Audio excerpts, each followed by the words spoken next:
الشيطان الرجيم بسم الله الرحمن الرحيم الرجال قوامون على النساء محترم برادران اسلام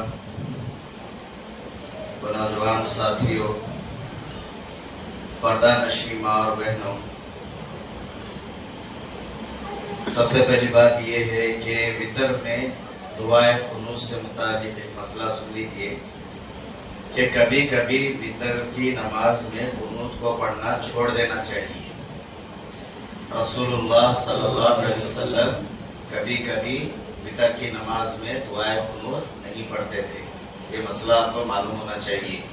بہت سارے مصلی یہ سمجھتے ہیں کہ نماز وطر میں قنوت کا پڑھنا واجب ہے، فرض ہے، ضروری ہے، فرض نہیں ہے، سنت ہے، کبھی کبھی چھوڑ دینا چاہیے۔ برادران اسلام، خواتین اسلام، سورہ آل عمران کا خلاصہ یعنی کچھ مضامین میں نے آپ کے سامنے پیش کیا۔ اب ہم سورہ نساء میں اللہ تعالیٰ نے عورتوں سے متعلق ان کے جو حقوق ہیں ان کو بیان کیا ہے۔ نساء کے معنی آتے ہیں عورتیں۔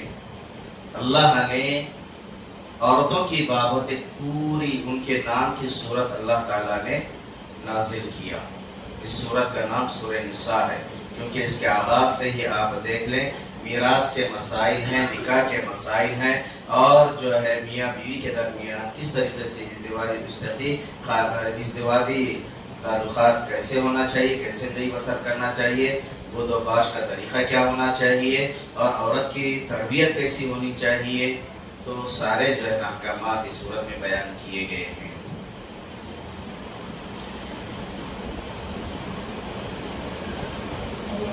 آپ اگر زمانے جاہلیت کا جائزہ لیں، اسلام کی آمد سے پہلے عورت کا کوئی مقام نہیں تھا، عورت کو عزت کی نظر سے نہیں دیکھا کرتے تھے، عورتوں پر بے انتہا ظلم ہوتا تھا، ظلم کے پہاڑ ان پر توڑے جاتے تھے، عزت اور ناموس کی ان کی کوئی پرواہ نہیں ہوتی تھی۔ ایک کھلونا، بس محض جو ہے نا عورت ایک کھلونا ہے۔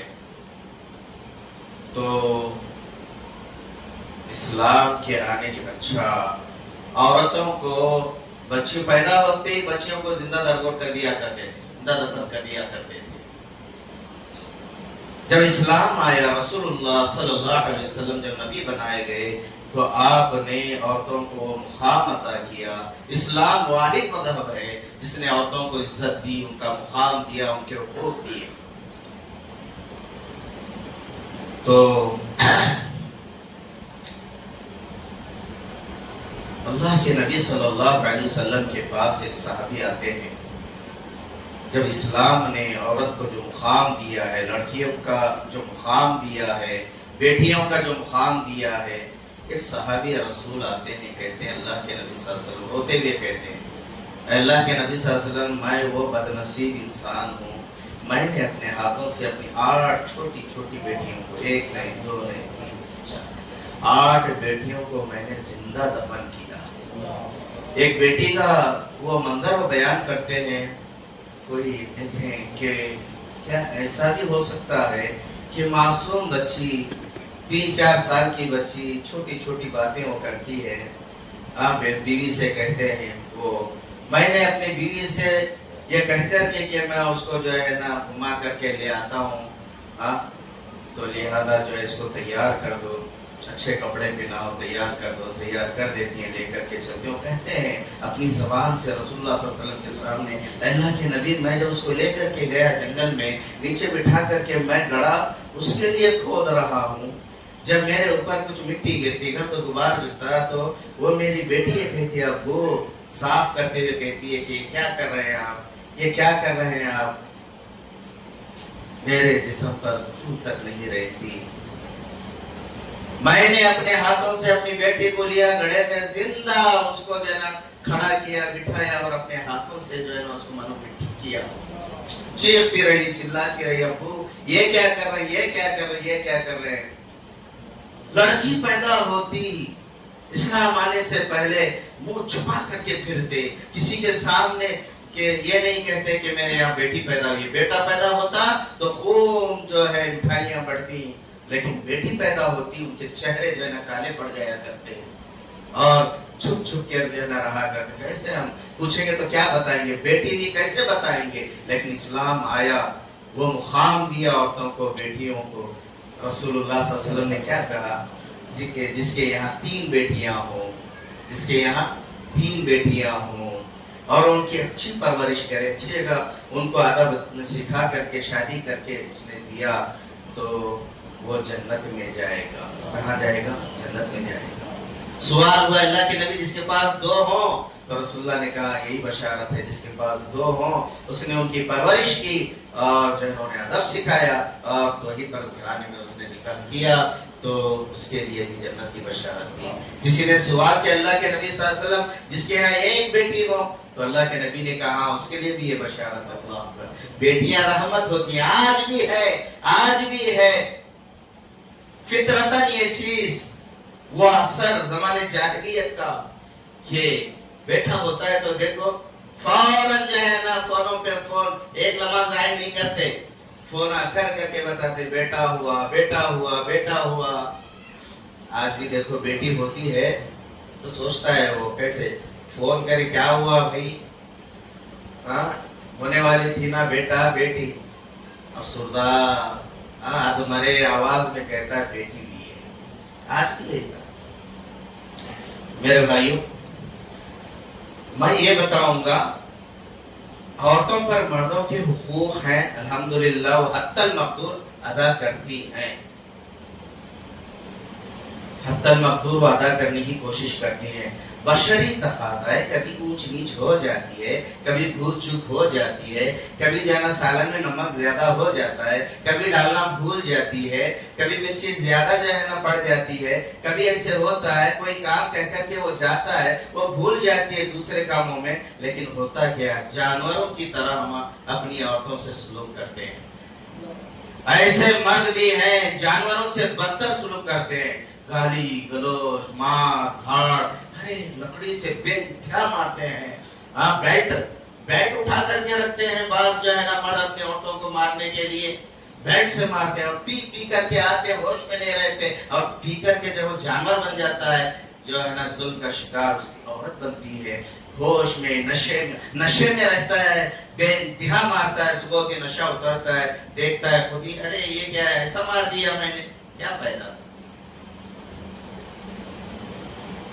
عورتوں پر ظلم اسلام برداشت نہیں کرتا.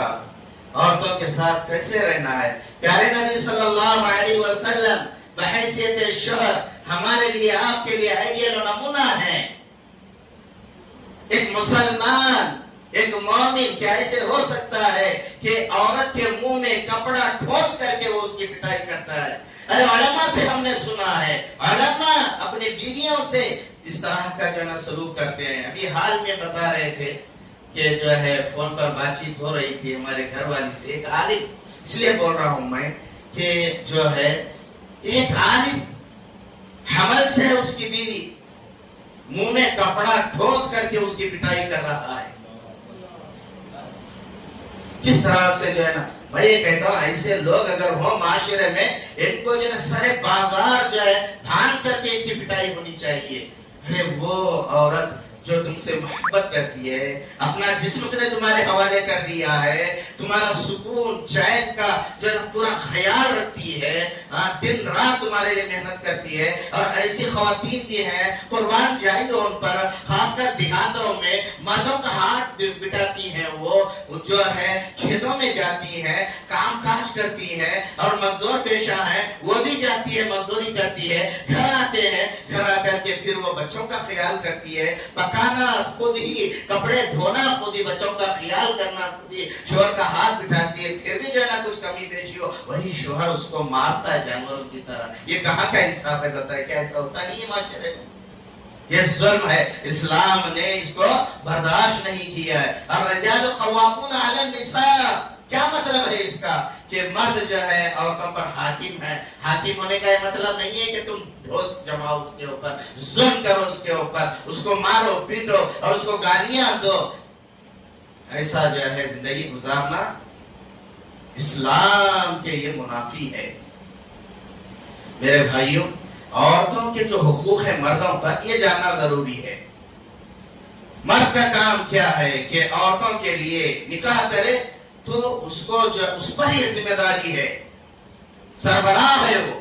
الرجال قوامون علی النساء کیا مطلب ہے؟ کہ مرد عورتوں کے سربراہ ہیں۔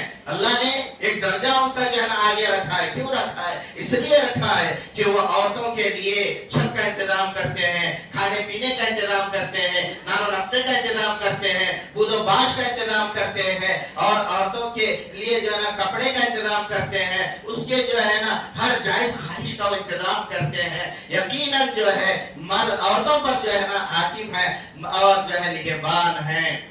درجہ بلند ہے مرد کا اگرچہ، لیکن حقوق میں اسلام نے برابری کو جو ہے نا سامنے رکھا ہے۔ میرے بھائیوں، پیارے نبی صلی اللہ علیہ وسلم نے بھی شادیاں کی۔ آئیے میں آپ کے سامنے سیرت مصطفیٰ کے حوالے سے ایک جو ہے وہ واقعہ میں آپ کے سامنے رکھوں گا۔ وہ سیرت کا پہلو کہ رسول اللہ صلی اللہ علیہ وسلم مکہ سے ہجرت کر کے مدینہ آئے۔ مدینہ آنے کے بعد جب تک حضرت خدیجہ رضی اللہ تعالیٰ عنہ آپ کی نکاح میں تھی، آپ نے دوسرا نکاح نہیں کیا۔ آپ کے انتقال کے بعد آپ علیہ السلام میں مکی کا آخری دور تھا تو اللہ کے نبی صلی اللہ علیہ وسلم نے حضرت سودا سے نکاح کیا۔ ان کے بعد حضرت عائشہ رضی اللہ تعالیٰ عنہ سے نکاح کیا۔ مکہ سے ہجرت کر کے مدینہ آئے۔ مدینہ آنے کے بعد رسول اللہ صلی اللہ علیہ وسلم نے سب سے پہلا کام یہ کیا، آپ نے مسجد نبوی کی تعمیر کی۔ اس کے بعد فوراً رسول اللہ صلی اللہ علیہ وسلم نے 2 حجرے بنائے، 2 کمرے بنائے، 2 گھر بنائے، ایک حضرت سودا کے لیے، ایک حضرت عائشہ صدیقہ رضی اللہ تعالیٰ عنہ کے لیے۔ یہ حق ہے مرد پر عورت کا کہ عورت کے لیے جو ہے نا سب سے پہلے وہ چھت کا انتظام کرے۔ اور اسی طرح میرے بھائیوں، مرد پر عورت کا یہ حق ہے کہ نان و نفقہ کا پورا خیال رکھے۔ خود اچھا کھا رہا ہے، اچھا پی رہا ہے، دوستوں کے ساتھ جو ہے روز جو ہے ہوٹلوں میں موضوع مستی کر ہوتا ہے نا، وہ کر رہا ہے، لیکن بیوی کا خیال نہیں کر رہا ہے۔ شادی ہوئی ہے، بیوی کا کوئی خیال نہیں ہے، روکی سوکی جو ہے گھر میں بنا رہی ہے، کھا رہی ہے۔ کبھی ایسا ہوتا ہے، کچھ بدبخت ہوتے ہیں کہ جو ہے نا روزانہ باہر کا کھانا کھاتے ہیں دوستوں کے ساتھ، گھر میں کیا رہا ان کو پتہ نہیں چلتا ہے، بیوی کیا کھا رہی ہے جو ہے نا کیا پی رہی ہے اس کو پتہ ہی نہیں چلتا ہے۔ ایسا نہیں ہونا چاہیے۔ اللہ رب العالمین نے حکم دیا فاتقوا اللہ فی نساء، فاتقوا اللہ فی النساء، کہ تم عورتوں سے متعلق ڈرو اللہ سے۔ جب وہ تمہارے نکاح میں آتی ہیں، تم ان کو اپنے نکاح میں لیتے ہو، اللہ کے قسمیں دے کر کے عہد و پیمان کرتے ہو۔ عہد و پیمان کرتے ہو نا کہ میں نے قبول کیا، میں نے قبول کیا۔ اس کے بعد کس چیز کو قبول کیا آپ نے؟ کس چیز کو قبول کیا آپ نے؟ جو ذمہ داریاں عورت کے نکاح کے بعد جو حقوق ہے بیوی کے، اس کو پورا کرنا۔ ہم نے عہد کیا ہے کہ ایک دوسرے کے حقوق ہم ادا کریں گے۔ اللہ تعالیٰ خود فرماتے ہیں وَلَهُنَّ عَلَيْكُمْ رِزْقُهُنَّ وَكِسْوَتُهُنَّ، تمہارے اوپر لازم ہے کہ تم ان کے رزق کا پورا خیال رکھو۔ ان کے بھی خواہشات ہوتے ہیں، ان کا بھی دل بولتا ہے کہ کچھ نہ کچھ اچھا جو ہے نا کھانا ہے، ان کا دل بولتا ہے کھلاؤ ان کو، اور جو تم پہنتے ہو ان کو پہناؤ۔ حدیث میں ہے کہ جو تم کھاتے ہو ان کو کھلاؤ، جو تم پہنتے ہو پہناؤ۔ ایسا نہیں ہے کہ تم اچھا پہن رہے ہو اور جو ہے نا ردی قسم کا کپڑا لا کے دیے، 200 250 300 کی ساڑی لا کر کے دیے، آپ جو ہے نا ماشاءاللہ 1500 2000 کے کپڑے پہن رہے ہیں۔ ایسا نہیں ہونا چاہیے۔ جو آپ پہنتے ہیں، جتنی قیمت کا آپ پہنتے ہیں، اپنی عورت کو بھی اسی قیمت کا پہنائیے، آپ اچھے سے اچھا پہنائیے۔ جو آپ کھاتے ہیں ان کو کھلائیے اور بہتر انداز سے، معروف انداز سے ان کے ساتھ زندگی گزاریے۔ وَعَاشِرُهُنَّ بِالْمَعْرُوفِ، ان کے ساتھ بڑی جو ہے نا اچھی زندگی گزارو، خوش و خرم زندگی گزارو۔ ارے رسول اللہ صلی اللہ علیہ وسلم سے متعلق حضرت عائشہ صدیقہ رضی اللہ تعالیٰ عنہ سے کسی نے پوچھا کہ آپ علیہ السلام بیویوں کے ساتھ کیسے زندگی گزارتے ہیں؟ کہا پیارے نبی صلی اللہ علیہ وسلم بیویوں کے ساتھ بڑے جو ہے نا اچھی زندگی گزارتے ہیں، ہنساتے ہیں، ہنستے ہیں اور بیویوں کا ہاتھ پٹاتے ہیں۔ جس بیوی کے پاس آپ کی باری ہوتی ہے، جب تک ان کے پاس ہوتے ہیں ان کے کاموں میں ہاتھ پٹاتے ہیں، یہاں تک کہ رسول اللہ صلی اللہ علیہ وسلم ہمارے گھروں میں جھاڑو تک دیتے ہیں۔ ایک دن چھٹی کیا ہوتی ہے، ہم گھر میں ہوتے ہیں، روزانہ وہ ہماری خدمت کرتی ہے، پکاتی ہے ہمارے لیے، کھلاتی ہے پلاتی ہے، آنے کے بعد فوراً پانی دیتی ہے۔ میرا شوہر کھانا کر کے جو ہے نا تھکا ماندہ گھر کو آیا ہے، ایک دن آپ گھر میں ہوتے ہو تو بیٹھے جگہ حکم دیتے ہو پانی لاؤ، وہ لاؤ، یہ لاؤ۔ کبھی آپ نے کچھ بیوی کے لیے سوچا بھئی آج میں گھر میں ہوں، آپ کو بھی کچھ بنانا آتا ہے، چلو آج میں کچھ جو ہے نا اچھا بناؤں اپنے ہاتھ سے، میں اپنی بیوی کو کھلاؤں؟ اللہ کے نبی صلی اللہ علیہ وسلم نے فرمایا کہ پیار و محبت سے اگر بیوی کو کوئی جو ہے نا ایک گلاس پانی بھی پلاتا ہے اپنے ہاتھ سے تو وہ بھی نیکی صدقہ ہے۔ آپ بیوی کے منہ میں ایک لقمہ جو ہے نا محبت سے کھلاتے ہیں تو اللہ کے نبی صلی اللہ علیہ وسلم بولے یہ صدقہ ہے، بولے نیکی ہے، بولے وَعَاشِرُهُنَّ بِالْمَعْرُوفِ، ان کے ساتھ بڑی اچھی زندگی گزر بسر کرو، اچھی زندگی گزارو۔ اپنے درمیان جو جائز خواہشات ہیں ان خواہشات کا جو ہے نا پاس و لحاظ رکھو، ان کے ساتھ خوب اچھے طریقے سے زندگی گزارنا۔ میرے بھائیوں، اللہ رب العالمین نے پیارے نبی صلی اللہ علیہ وسلم کے ذریعے سے عورتوں کے سارے حقوق مردوں کے سامنے پیش کیے ہیں۔ یہی وجہ ہے رسول اللہ صلی اللہ علیہ وسلم نے حجۃ الوداع کے موقع پر کہا دیکھو عورتوں کے بارے میں جو ہے میں تمہیں وصیت کرتا ہوں کہ ان کے ساتھ حسن سلوک کرنا، ان کے ساتھ نرمی سے پیش آنا، ان کے اوپر ظلم نہ کرنا، ان کے اوپر ظلم نہ کرنا، مار دھاڑ نہ کرنا۔ اللہ تعالیٰ خود جو ہے اگر تنبیہ کرنا ہو تو ہلکی سی تنبیہ کرو، لیکن ان کے چہروں پر مت مارو۔ اگر ایسی نوبت آ گئی ہے، ہوتا ہے نا کبھی عورت جو ہے، کیونکہ بعض معاملات ایسے ہوتے ہیں کہ شوہر جو ہے کچھ معاملات میں عورت پر اس کو نظر رکھنا، پردے کا معاملہ ہے، مثال کے طور پر پردے کا معاملہ ہے تو اپنے عورتوں کو پردے کا حکم دیتے رہنا ہے۔ کوئی جو ہے نا برائی اگر ان کے اندر ہے تو اچھے انداز ان کی تربیت کرنی ہے۔ نماز نہیں پڑھتی ہے تو جو ہے نا حکم دینا ہے نماز کا، جیسا کہ اللہ تعالیٰ نے حضرت شعیب کو کہا نا کہ جو ہے نا اپنے جو ہے نا اہل و عیال کو نماز کا حکم دو، تو نماز کی تربیت کرنی ہے۔ ہوتا ہے نا ایسا کہ جو ہے شوہر نمازی ہوتا ہے، عورت نماز نہیں پڑھتی ہے، نماز کا حکم دینا، تربیت کرنی ہے۔ پردے کے بارے میں اور جو ہے نا پیارے نبی صلی اللہ علیہ وسلم کی وہ حدیث بیان کر دو۔ ام سلمہ رضی اللہ تعالیٰ عنہ کہتی ہے میں اور میرے ساتھ جو ہے حضرت میمونہ رضی اللہ تعالیٰ عنہ، یہ دونوں رسول اللہ صلی اللہ علیہ وسلم کی بیویاں تھیں۔ تو ایک دن وہ کہتی ہیں کہ ہم رسول اللہ صلی اللہ علیہ وسلم کے ساتھ تھی تو عبداللہ ابن مکتوم رضی اللہ تعالیٰ عنہ آئے۔ آنے کے بعد رسول اللہ صلی اللہ علیہ وسلم نے دیکھا کہ یہ دونوں ان سے پردہ نہیں کر رہی ہیں، تو رسول اللہ صلی اللہ علیہ وسلم نے کہا کہ تم دونوں عبداللہ ابن مکتوم سے پردہ کرو۔ امہات المومنین تھی بھائی، اللہ تعالیٰ ان کو پاک و صاف کر دیا تھا، دنیا کی بہترین خاتون تھی، آئیڈیل و نمونہ تھی عورتوں کے لیے، لیکن اللہ کے نبی صلی اللہ علیہ وسلم نے بحیثیت شوہر ان کی تربیت کی، ان کو حکم دیا پردہ کرو۔ وہ دونوں کہتی ہیں کہ اللہ کے نبی وہ تو نابینا ہے، وہ تو اندھے ہیں۔ عبداللہ ابن مکتوم رضی اللہ تعالیٰ نابینا تھے، اندھے تھے، وہ تو اندھے نابینا ہے۔ رسول اللہ نے کیا کہا؟ تم دونوں تو نابینا نہیں ہو، تم دونوں تو نابینا نہیں ہو۔